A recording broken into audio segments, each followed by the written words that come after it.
racist and, Yeah. not following the 13th Amendment. Like, just for example, with the prison systems, it's having slaves. Yeah, for sure. So. It's interesting for sure. You guys have anything else on that? No? Alright, we'll move on to the next question. Before watching this documentary, were you aware that both political parties were complicit in creating the conditions that led to mass incarceration? No. Yes. You were, Dylan? Yeah. You wanna- The two-party system is flawed, and it's all just run by stockholders and rich people. Yeah, I mean, I think, Jake, we talked about this before. Like the top 5% pretty much run the whole country.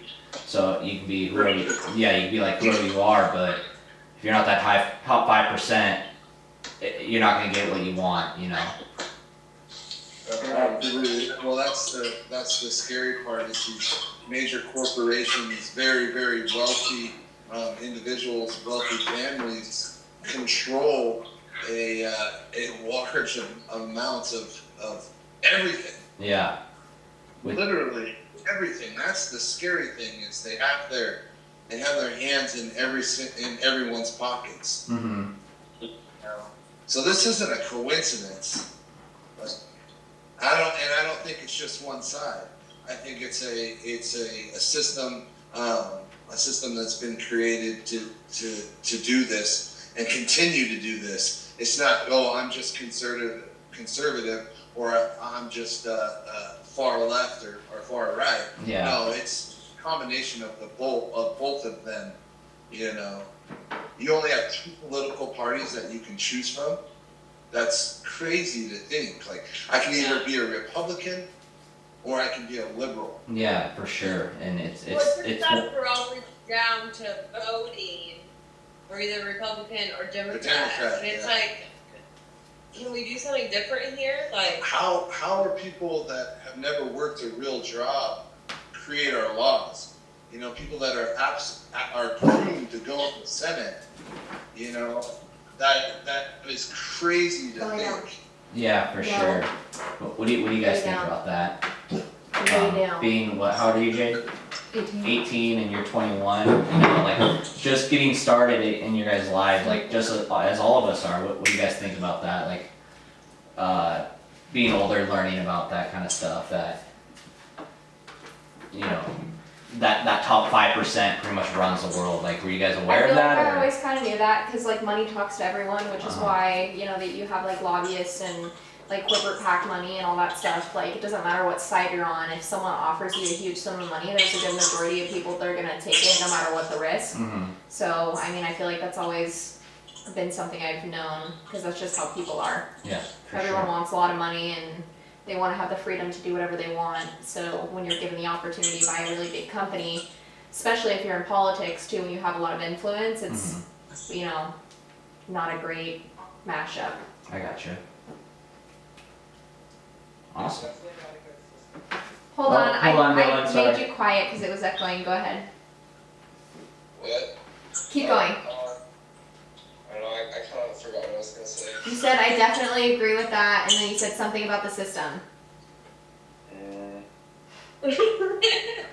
It's definitely a system that doesn't take into favor the interests of everyone, and then it only profits and benefits the ultra rich. Yeah. It's not something that I think is going to be sustainable for everyone in the long term.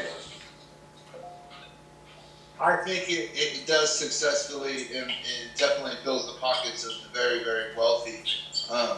But mind you, those very wealthy, that's trickled all the way down.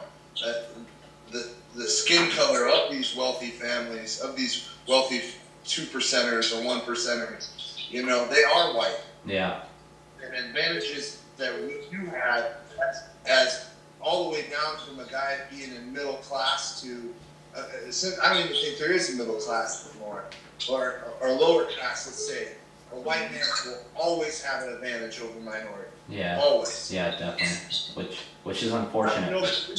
Yeah. That's created by the 1%ers, Mm-hmm. and it will continue to happen. unless something changes for sure. All right, we'll move on to the next question. I only got 3 more guys, so. Next question is, how do you think media and popular culture representations of Black Americans, particularly Black men, have contributed to a climate of white fear and anxiety? How has that affected tough on crime policies? What's a tough on crime policy? That's a good question.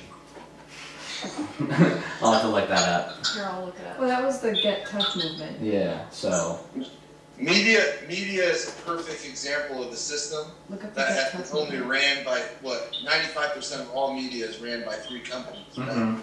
That's pretty scary. Well, what the funny thing about that is, yes, it through the years of media and how they deem as African American the stigma of creating that fear to white Americans or people in general, creating this fear. Yes, that has happened, but now time is changing. Now the media is dictating what the white man is doing towards the Black person. Mm-hmm. Now, with the Black Lives Matter movement, that is not a coincidence. Yeah. That's another scary process in itself of understanding how they're changing the agenda and the perspective now. Mm-hmm. You know, they're reversing the role almost in a sense. Yeah, for sure. And I believe media has a very, very strong impact on that. Yeah, it definitely does. What was that Get Tough So movement? the Get Tough on Crime movement emerging in the late 60s and 70s led to enormous increases in drug arrests, longer prison sentences and mandatory minimums, more punitive juvenile sentences, and greater incarceration of juveniles, low incomes, and people of color. Okay, I think in the documentary it was like talking about the 3 strikes rule and stuff. Well, I think what it means, like, so the statistic in the film is that 1 in 3 Black people are arrested or sentenced, and then 1 in like 17 or something white people are, and then Black people make up 40% of the people in prison, whereas they only make up, I think it's like 9.4 or like maybe 19.4% of the population. So like if you think about it, they're the ones that are targeted in a sense for crimes like those, or just crimes in general, or by police. And then now we're increasing the length of sentences, the, you know, mandatory minimums, what else were there?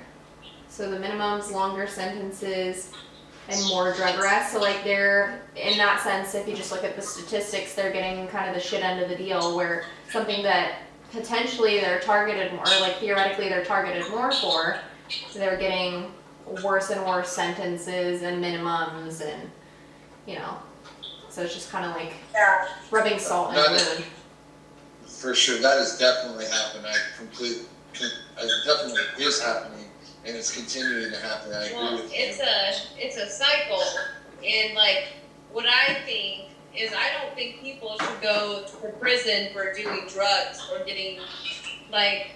Well, I the question is, like, you know, the 3-strike rule it's directly correlated and targeting African American males with petty crimes like selling drugs or stealing or vice versa. A lot of those 3 strikes are for petty crimes. That's what is so scary, and that is the systematic racism in itself. Yeah, for sure.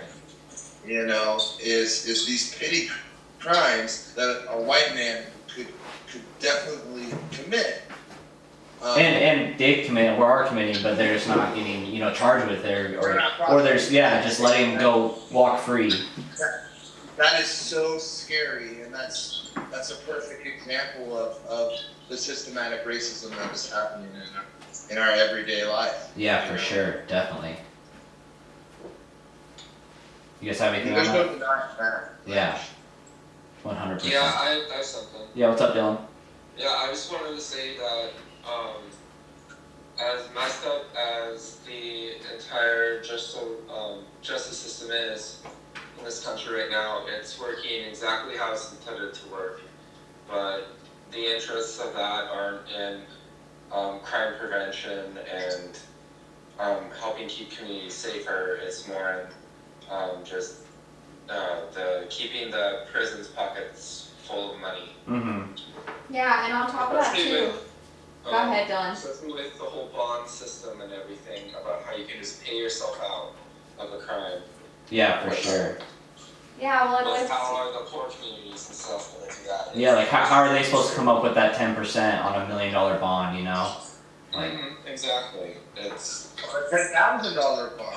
or yeah, even a 10,000. I mean, 100%. Like, I mean, these are low amounts in a lot of places. Like, Well, yeah, some people get stuck in prison for 2 more years because they can't pay their bond and they haven't gone to court yet, That so they're is stuck in freaking prison. crazy. yeah, definitely, Weird. Water.